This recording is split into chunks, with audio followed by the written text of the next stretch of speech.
What's up everyone, Darkblade here bringing you a video review for Borderlands 2. Released late September for the PC, Xbox 360 and PlayStation 3, can Borderlands 2 equal the quality that Borderlands 1 already gave us? Well, after playing the game for a fair few days, I am pleased to say that for me, Borderlands 2 surpasses the first game in many ways. All the gameplay aspects and graphic aspects have been finely tweaked and tuned to a perfect quality, but the story has also received a lot of attention. One of the first gripes with the first game was that the story wasn't really finely tuned or properly established and played upon. This time the story has been given a lot of weight. Following the events of the first game, the planet of Pandora is now covered in this mineral called iridium, and big companies like the Hyperion company want to come and mine it. This has also attracted a load of new vault hunters who want to try to make their fortune on Pandora. This is just a nutshell of the story of Borderlands 2. It does go into greater detail once you get into the game.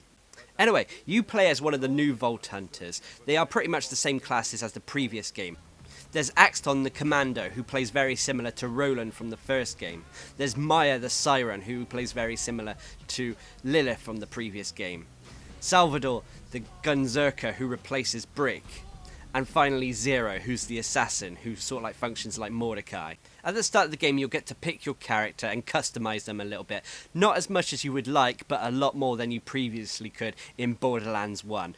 I do think this is a great addition, and as you go through the game, you're able to pick up new heads and new costumes for your character.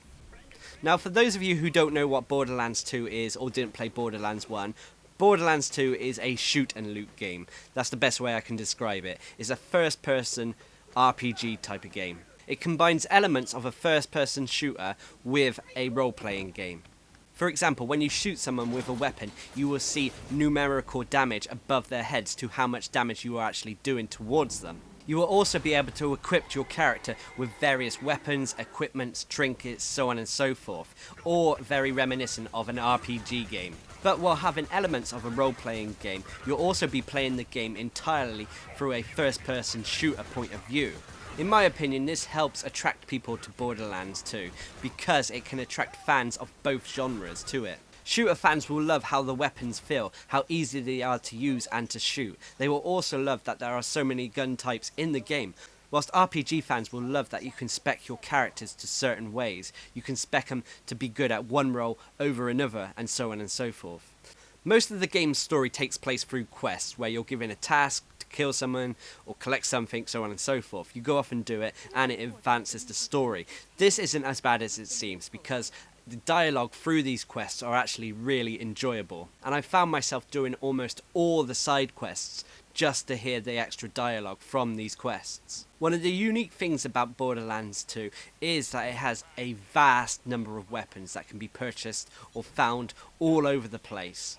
The sheer amount of weapons in this game is unbelievable. You can find so many different weapon combinations. You can find weapons with elemental properties, for example. You can find weapons that have a corrosive element to them, an electric element to them, or a flame element to them. This is quite fun, as you often end up using all the weapons just to test out which you personally like the best.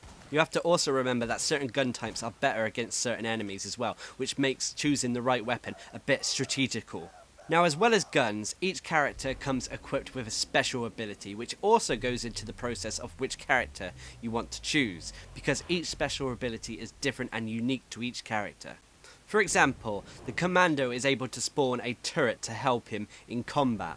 The Gunzerker is able to dual wield two weapons. The Siren is able to phase lock enemies, making them immobile. And lastly, the assassin is able to create a decoy of himself and then go invisible. One of the gameplay aspects that returns from Borderlands 1 is the fight for your life stance. When you're downed, you have a few seconds to get one more kill, which will replenish your shields and give you a little bit of health back, bringing you back to life. If you fail to get that kill, then you die, basically.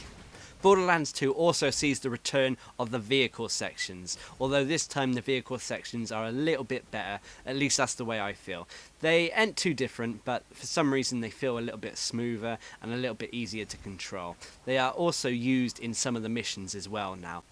Thankfully though, they are not overplayed and don't really outstay their welcome. You also have the option to fast travel that does make things a little bit easier when getting from point A to point B without relying on the vehicles all the time. Now, one of the biggest things that the Borderlands series has going for it is its looks and aesthetics. Borderlands 2 is a cel-shaded game, which makes the graphics look a little bit cartoony, but at the same time they make them bright and vibrant and brings a lot of character to the planet of Pandora. Add to this that every character in Borderlands 2 is really well written, makes the game a joy to play because each character is funny in their own way. The comedy writing is very well written. It pokes fun at various pop cultures, memes, TV shows and films. It's great, for example, when you're on a mission, when you come across a bunch of mutant bandits who turn out to be named after the Teenage Mutant Ninja Turtles, or when you come across an enemy that is a creeper from Minecraft. This is all great fun and it really does make me smile when I come across one of these references. Now, one aspect of Borderlands 2 I should talk about is its multiplayer. It has drop-in and drop-out co-op, as well as split-screen multiplayer. Both forms of multiplayer really do fit well into Borderlands and both are great fun to play. For split screen you're able to customize whether you want to play horizontally split screen or vertically. I've always loved when games give you this option to switch what type of split screen you play. Now, whereas you can only play 2-player split screen, you are able to take your game online and play split screen with 2 other friends online, which is great fun. You can really drop countless hours into the multiplayer on this game, having fun with friends, trying to find the best possible loot you can, so on and so forth. The only trouble is, when it comes to loot during multiplayer games, it can become a little bit troublesome, shall we say, because you don't get individual loot and you have to, shall we say, manually distribute the loot between you and your friends. And if you're playing public games, then, well, forget about it, because you're going to put yourself up for a lot of BS whilst playing a public game when it comes to the loot situations.